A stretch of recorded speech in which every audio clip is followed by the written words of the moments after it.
मेरे एक मित्र हैं, बहुत संपन्न भरा पूरा परिवार है। पति पत्नी दोनों एक दूसरे से बहुत प्यार करते हैं। एक जिस्म दो जान टाइप। उन दोनों के विचारों में गजब का सामंजस्य है। सुध बाई सुध सभी विचार मिलते हैं। सोच एक जैसी है, पसंद एक जैसी, स्वाद एक जैसा।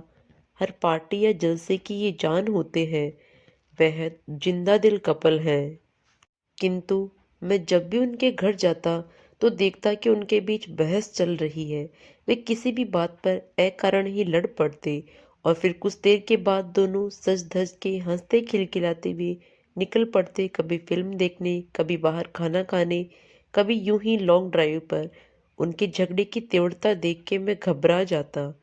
एक दूसरे से इतनी मोहब्बत होने के बाद भी उनकी बहसबाजी, संबंध टूटने की हद तक होने वाला उनका आपसी झगड़ा और हफ्ते में एक आध बार झूमा झटकी तथा महीने में एक बार थप्पड़ों का आदान प्रदान मुझे चक्कर में डाल देती। मैं आश्चर्य में पड़ जाता कि ये दोनों बुरी तरह इतना लड़ने झगड़ने के बाद भी एक छत के नीचे कैसे रह रहे हैं। मुझे समझ नहीं आता कि इनके पास प्रेम, पैसा, सुविधा, शिक्षा सब कुछ प्रचुर मात्रा में होने के बाद भी इनके बीच में झगड़ा किस बात का है।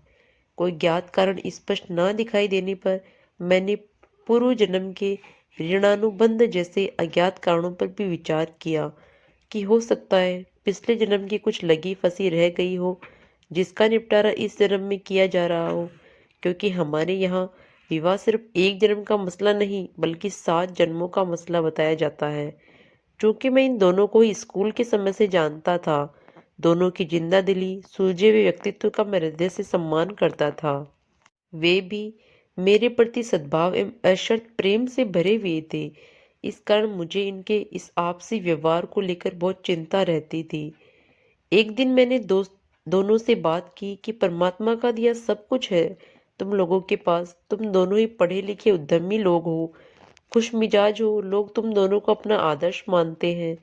तुम लोग दूसरों के पारिवारिक झगड़ों को सॉल्व करने के फॉर्मूले देते हो, तो फिर एक दूसरे के साथ इस तरह व्यवहार करके आप लोग अपना जीवन नरक क्यों बना रहे हैं।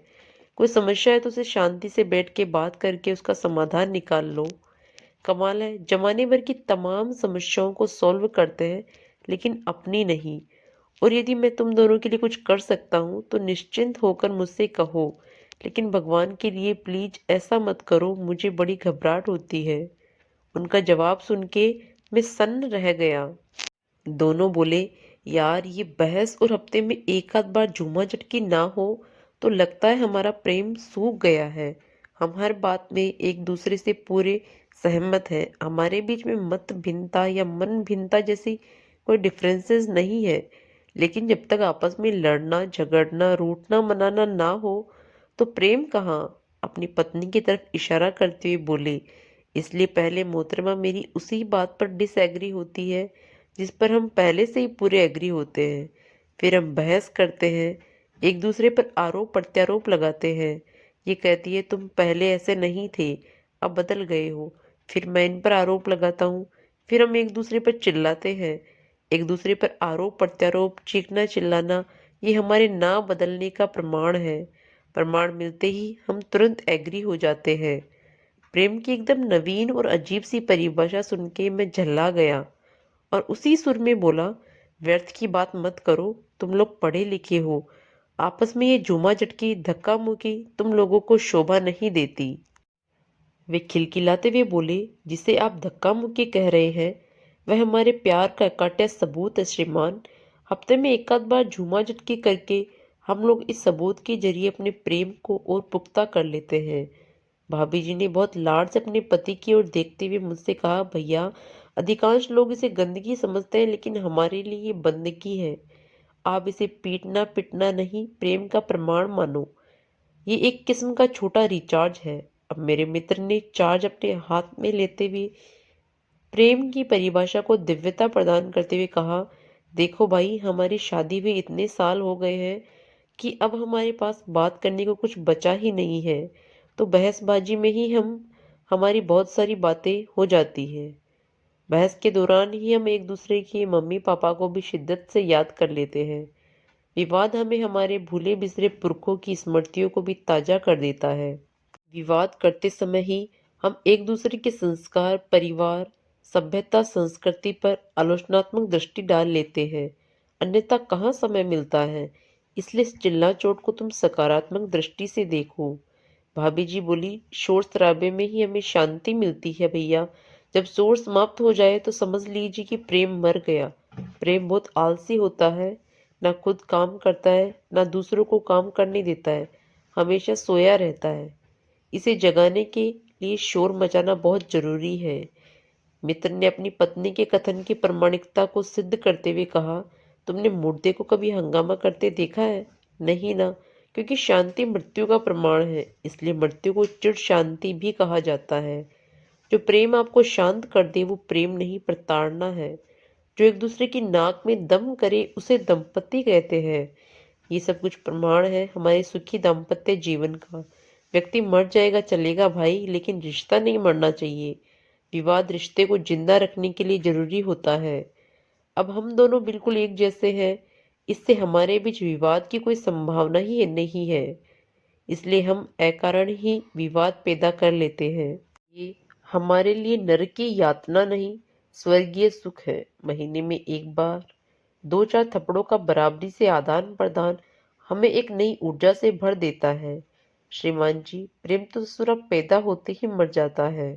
हम महीने में एक आध बार एक दूसरे को पीट कर इसमें प्राण फूंकते हैं। याद रखो, ये पिटके ही प्रकट होता है।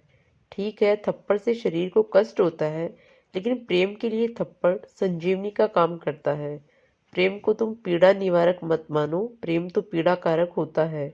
बड़े बड़े संत फकीर तक लिख गए कि प्रेम की पीड़ा प्रेम की पीड़। इसलिए जिससे प्रेम करो उससे पीड़ा अवश्य पहुंचाओ, क्योंकि प्रसन्नता के क्षणों को इंसान भूल जाता है, किंतु पीड़ा हमेशा याद रहती है। याद रखो, प्रेमी सब कुछ बर्दाश्त कर लेता है, किंतु कोई उसे भूल जाए ये बर्दाश्त नहीं करता है। प्रेम का मतलब ही है कि मान सम्मान की चिंता किए बिना अपने प्रिय को हल्कान परेशान हैरान कर दो, बदले में वो तुम्हें पदा के रख दे। पीड़ा प्रेम के जीवित होने का प्रमाण है। ये व्यक्ति की रचनात्मकता में निखार लाता है, अन्यथा लाइफ से बोर हो जाओगे। प्रेम हमें अचल नहीं करता, हलचल मचा देता है। परिवर्तन संसार का नियम है, इसलिए बदलाव सभी को अच्छा लगता है, लेकिन पति पत्नी या प्रेम के रिश्ते में ये संभव नहीं है। अगर कोई बदलना भी चाहे तो बदल नहीं सकता। इसलिए बेहतर है कि अपने अपने पार्टनर के प्रति नजरिया बदल लो, इससे वे ऑटोमेटिक बदला हुआ दिखाई देने लगेगा। ठीक उसी वक्त अपने गुस्से से एक दूसरे पे आरोप लगा दे कि तुम बदल गए, पहले जैसे नहीं रहे। आरोप का मतलब ही होता है सामने वाले पे जबरदस्ती अपना भावना रोप दो, थोप दो, जिसके बोझ से वो फड़फड़ाएगा और फड़फड़ाते हुए वो बदला बदला सा दिखाई देगा। यही बदलाव तो हम चाहते हैं। इससे अपनी बदलने की इच्छा भी पूरी हो गई और अपन बदले भी नहीं। कुछ देर के बाद अपन जैसे थे वैसे फिर से हो जाओ। और वे हैं करते हुए हंसने लगे। अपने पति को बेहद भाव विभोर होकर देखती हुई भाभी जी बोली, भैया, प्रेम बर्बादी का दूसरा नाम है। आप इतिहास उठा के देख लीजिए, जिसने भी प्रेम में आबाद होने की कोशिश की वो बर्बाद हो गया, और जो भी प्रेम में बर्बाद हुआ वो आबाद हो गया। इसलिए हम दोनों एक दूसरे को मिटाने की जुगत में लगे रहते हैं। उसकी उसी का परिमाण है कि हम लोग आज तक साथ में बने हुए हैं। पत्नी का मतलब ही होता है जो पति से तनी तनी रहे, और पति का अर्थ होता है जो प्राणों के त्राण हो। क्यों जी, मैं सही कह रही हूँ ना? कहते हुए उन्होंने अपने पति से अनुमोदन मांगा। अपनी पत्नी के क्यों जी से मेरे मित्र गदगदाए हुए से बोले, बिल्कुल बिल्कुल, I love her and she loves me. हम 7 जन्मों तक एक दूसरे को नहीं छोड़ने वाले। She wants same husband and I want same wife for 7 जन्म। If God himself will come in between, we say no compromise boss. मैं प्रेम के अनोखे स्वरूप का वर्णन सुन के भौचक्का हो गया। मैंने उनसे पूछा कि यदि प्रेम ये है तो फिर नफरत क्या है? इस पर मेरे मित्र बड़ी ही सहजता से बोले, नफरत ही तो प्रेम है भाई। जहाँ प्यार है जरूरी नहीं कि वहाँ नफरत हो, लेकिन जहाँ नफरत है तो वहाँ प्यार जरूर होगा। इसलिए हृदय में नफरत को जगा कर रखिए, आपको प्यार मिलता रहेगा। Thank you.